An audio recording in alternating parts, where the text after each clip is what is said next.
Averting a crisis. Metro Police work to get ahead of a so-called zombie drug making its way to the West Coast. Plus, I have a lot of concerns about our election system, a lot. A discussion with Nevada's Lieutenant Governor about election integrity, tourism, small business growth, and more. That's this week on Nevada Week.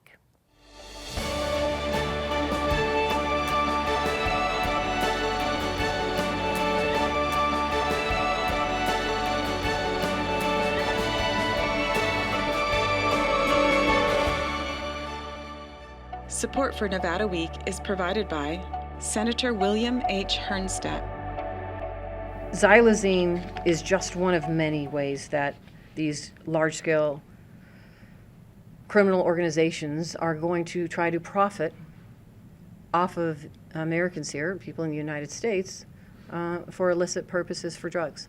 And if we don't stay together, if we don't stand together at a federal, state, and local level working to address this, to keep our communities safe, we're going to have one too many that we're going to lose in our communities. One is way too many already. Welcome to Nevada Week. I'm Amber Renee Dixon, and that was U.S. Senator Catherine Cortez Masto at a joint press conference with the Las Vegas Metropolitan Police Department.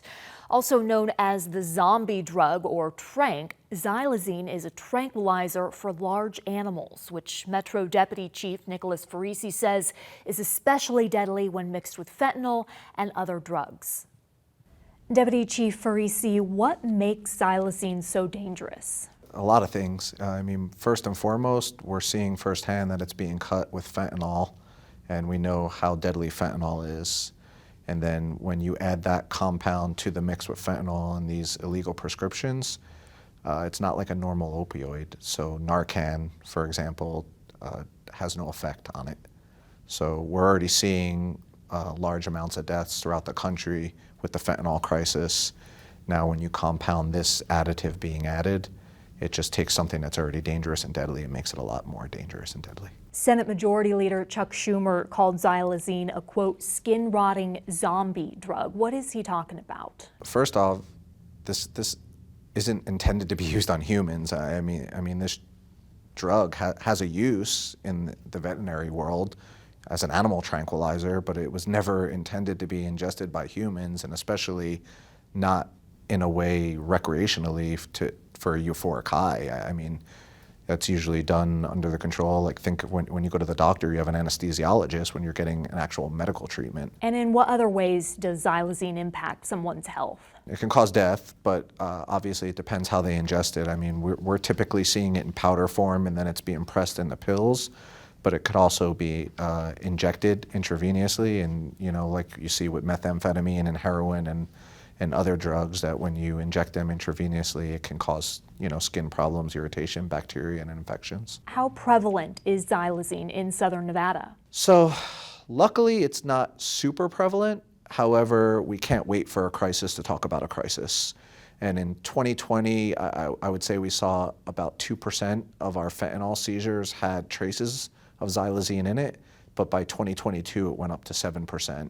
And that's just here in southern Nevada, but we work with our partners at the federal government, specifically the Drug Enforcement Agency, and they're seeing this largely on the East Coast, and it's starting to move to the West Coast. So, that's why it was so important that Senator Cortez Masto partnered with us, and she's trying to make legislation, and why we did that press conference the other day. We really need to get the word out to the community, because I don't want to wait. One death is too many deaths. Is it illegal for humans to use Xylazine? That's why this legislation is so important. Right now, it's not illegal to possess it. It's readily available on the internet, and the criminals that are capitalizing in the illicit drug market know this as well, and it's very cheap to purchase.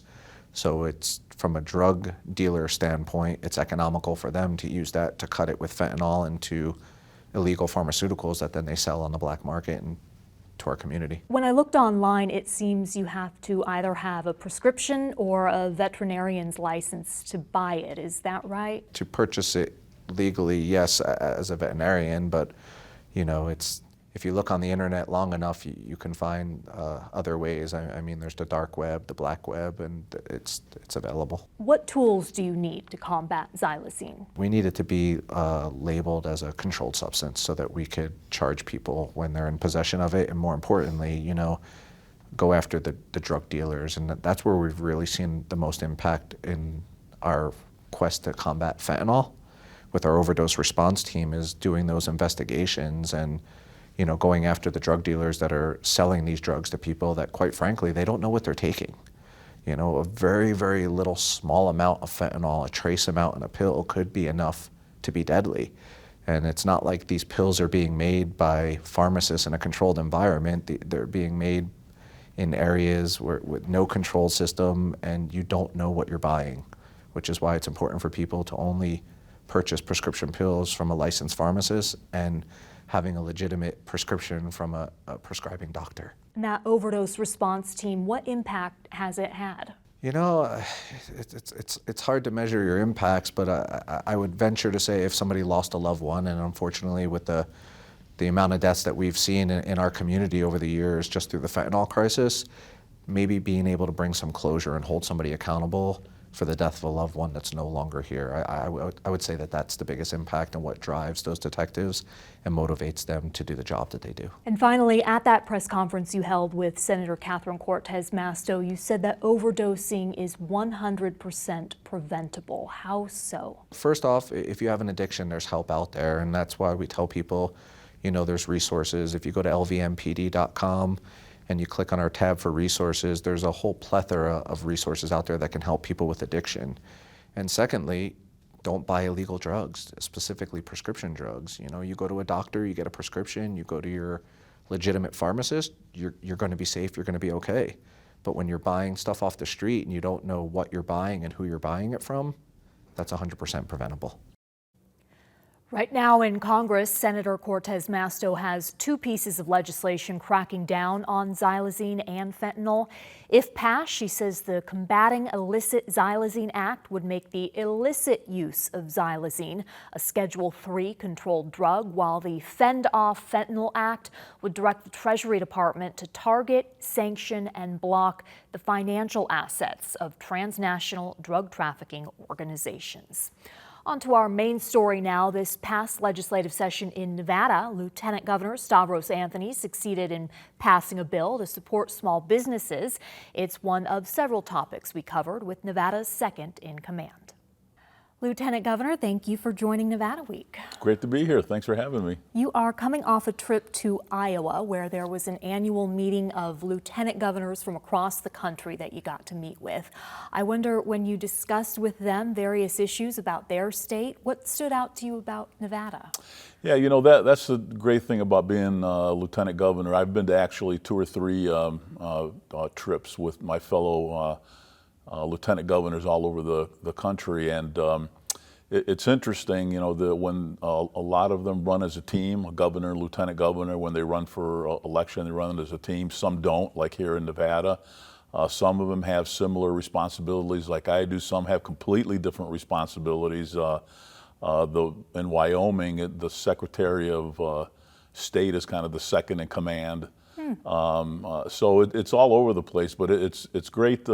Louisiana Lieutenant Governor is involved in a lot of tourism issues, just like I am. So it's great to visit with him and exchange ideas on how we can, promote tourism and increase the tourism industry here in the state of Nevada. So I enjoy being with him, getting to make some good friends all over the country. And you're enjoying this role.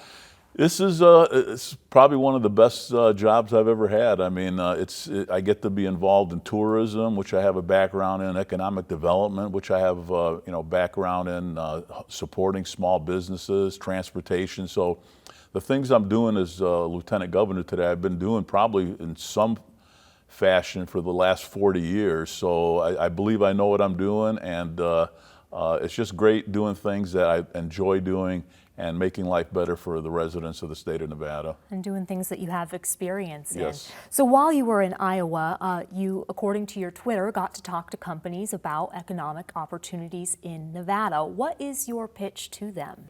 My pitch is Nevada's a great state. We have no income tax. Our taxes are fairly low. Our regulations are fairly low. We have an agency called GOED, the Governor's Office of Economic Development. If you're a brand new company coming to Nevada or you're expanding, you can apply for tax abatements. Some companies get $250 million in tax abatements. Some of them get $100,000. And for a small company, that's quite a bit of money. And they're bringing 50, 80, 100 new employees to the state of Nevada and really helping our economic base. I talked to them about the great places to live here in Nevada, not only in Las Vegas, but up in Reno and some of our rural areas. They're just great places to live. The weather's great. We don't really have any natural disasters. We had Hurricane Hillary last week, but it didn't turn out to be as bad as we thought it was going to be. But it's just a great state and a great environment to open up a business here in Nevada. And that's what I talked to them. And they're taking a look at our state. How do you think Nevada compares to other states in terms of tax abatements? We're actually pretty good. There's a lot of states that offer tax abatements, but we're definitely in the competitive edge when it comes to being able to put a package together for companies to come here.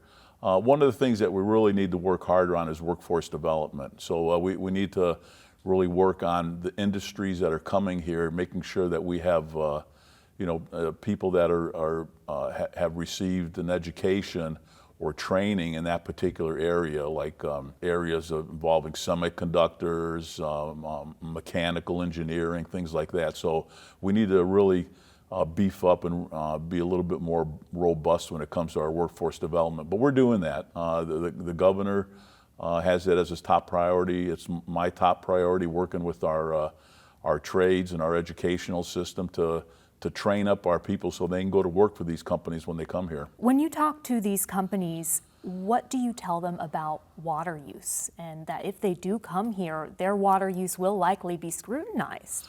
Well, the water is always going to be an issue here in Las Vegas because we live in the desert. But we have, there's a couple of things to keep in mind there.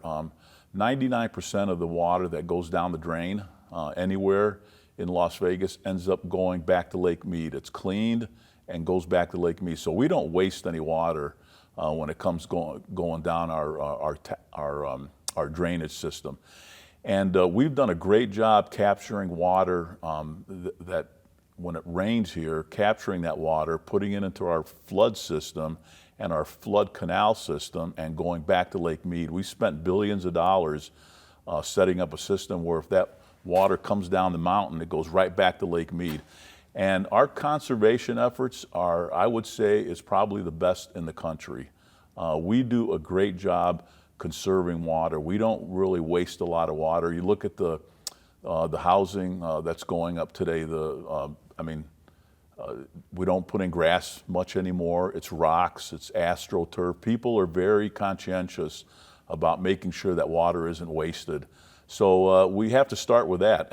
And companies know when they come here, they're going to be part of our community when it comes to making sure that we don't waste water. So we're okay with water when it comes to Las Vegas because we've done a great job making sure we don't waste it.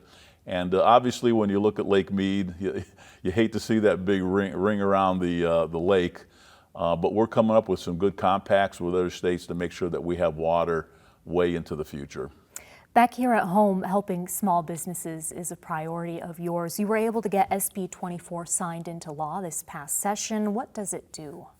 So SB 24 basically solidified an agency in the Lieutenant Governor's office. It's called the Office of Small Business Advocacy. We have 3 people that run that office. It's run out of the Lieutenant Governor's office.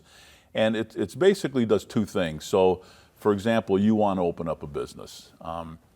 And you have a great idea, you have a great product, you know you can succeed, but you're sitting there going, well, do I get a city license or a county license, or do I go to the state? What are the regulations? Do I have to get something from the health district? And you're kind of, your hair's on fire because you don't know what to do, where to get it. You don't want to violate any laws or regulations. So you would call our Office of Small Business Advocacy, and say, I want to open up a business. Can you help me navigate the licensing and regulation process, and we'll do that for you. We'll do that in a couple of days for you, so you can get up to speed and open up your business instead of you trying to navigate all that and taking weeks and maybe a month trying to figure that out. We'll get you open as soon as possible. So that's really our number one priority, is getting businesses through the navigation process. Is that really the biggest issue that they're facing right now? Yes, they don't know what the taxes they have to pay. They don't know if they don't get their license in time, they can get penalties attached to it, which can be expensive. So we want to make sure that all that stuff we'll handle it for you. So if you want to open up a business, you come and talk to me and we'll get you set up. And the second part of that is, while we're doing that, we're going to find regulations that really aren't necessary. We're going to find licensing fees that are really onerous. They're too much. We're going to find duplicate licensing fees where you go to the state and you have to get one from the city. So we're going to find out, why do you have to get one from the city? Why not just get one license? So while we're helping you out, we're locating issues that are really impeding businesses in the state of Nevada. We're going to try to get rid of those, whether it's an executive order from the governor, whether it's going back to the legislature in 2 years and talking to legislators saying, you know, here's 3 examples of things that we're doing today that are not necessary, that are really causing problems for businesses. We need to pass a law to get rid of them. So that's the second thing we do. And then the third thing is, we're just out there talking to businesses and finding out how we can help them in any other issues. So our office is very much pro small, and we're talking about small businesses. We're not talking about huge businesses. We're talking about 2 or 3 people or 1 person that has decided they want the American dream and opening up their own business. We're going to help them do that. Back to Iowa, you were able to visit the Iowa State Fair when you were there, and in addition to taking a picture with the big cow made of butter. Yes. There was actually a cow butter, and I didn't take a picture, but Mark Warner, the quarterback, there was a butter sculpture of him. Wow. And then there was another one I can't remember, but that was and the funny thing is, that butter has been recycled for 20 years.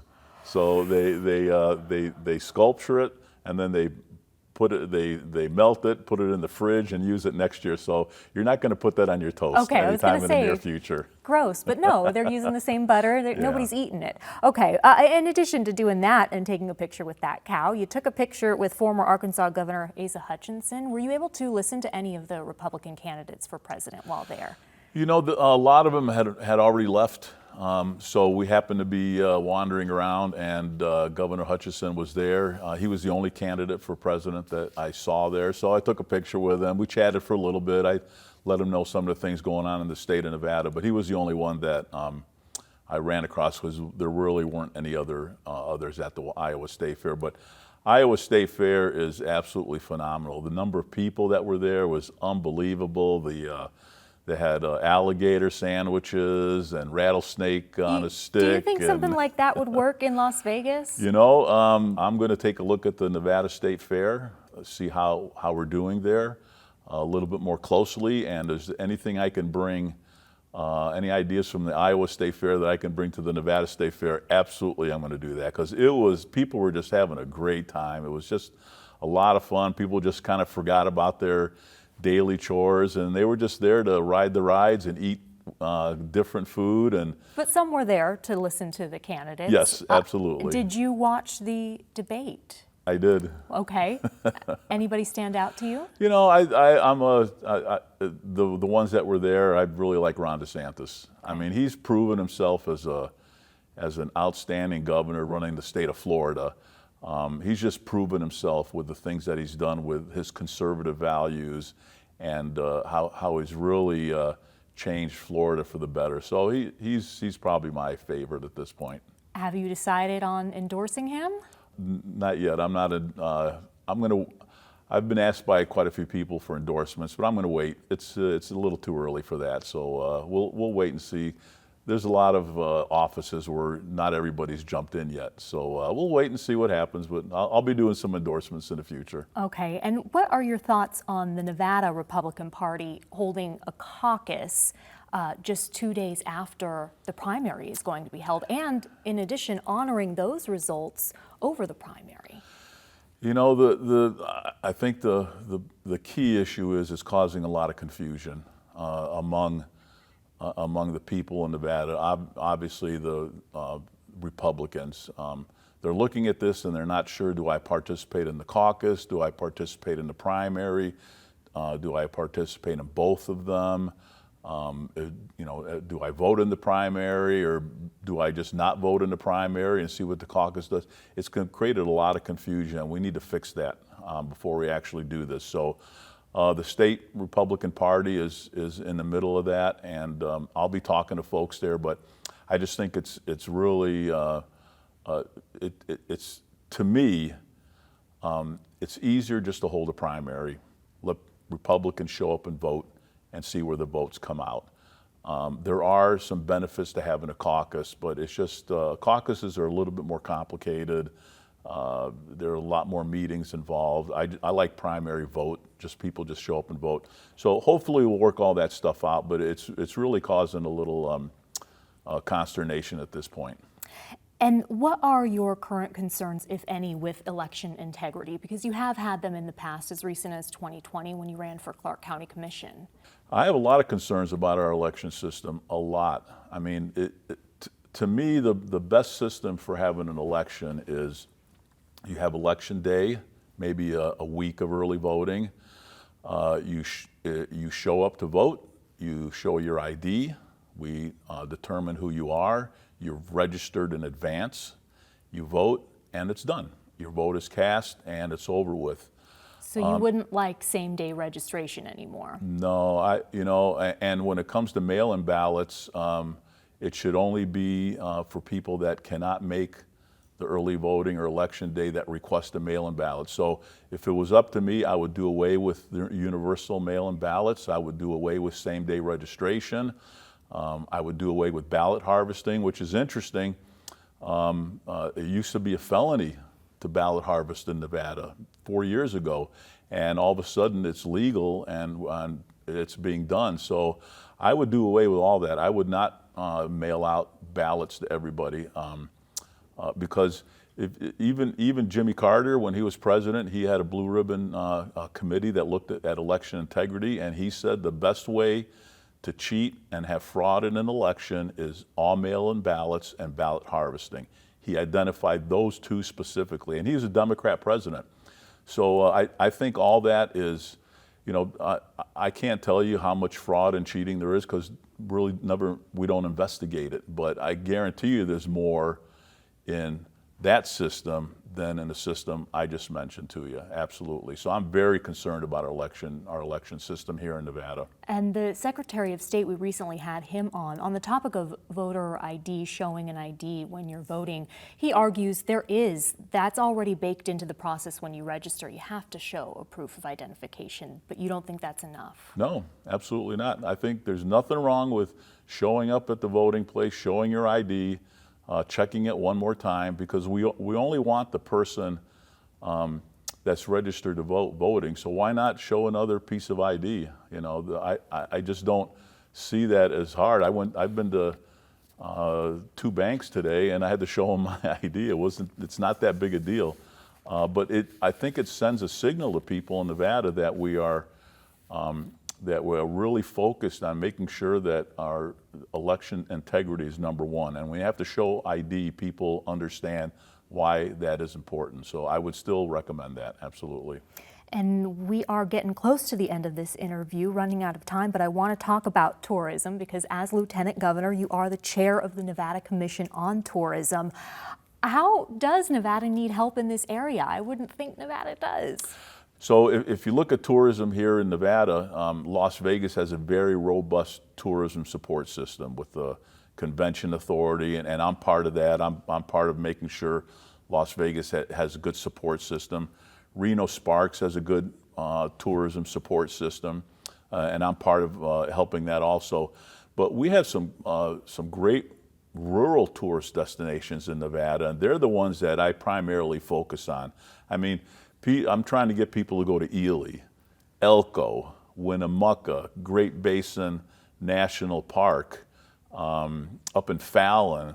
The rest of the places in our state, we have some beautiful and outdoor recreation in the state of Nevada, and that's primarily what I focus on is rural destination tourism support. I'm here to primarily support the rural areas. I support Las Vegas and Reno Sparks, but it's the rural areas that need as much support as they possibly can. So I saw you tweet about a rib cook-off in Sparks that's coming up as an example. Is there an overlooked area that you really wish not just tourists, but Nevadans would go and check out? So if you go to the Travel Nevada website, there's 10 road trips in the state of Nevada that we've identified. I'll be doing all 10 of those. So the ones that I will be doing coming up, I've already had scheduled, is the Cowboy Corridor from Carson City to Reno, to Lovelock, to Winnemucca, to Elko, and back again. And there's another one, the Great Basin Trip, which starts in Las Vegas, goes to Caliente, Pioche, Panaca, up to Ely, Great Basin National Park. We're gonna visit the caves. We're gonna do dark skies. We're gonna see the eclipse up there. So keep an eye on Twitter and LinkedIn and Facebook, and I'll be letting you know all these great tourist destinations. So I'd like you to do a couple of these road trips. You would have a great time seeing the rest of Nevada. I would love to. You are a traveling man, so we are lucky to have you in. Thank you. Thank you so much for your time, Lieutenant Governor. Great to be here. As always, for any of the resources discussed on this show, go to our website, vegaspbs.org/Nevada Week, and I'll see you next week on Nevada Week.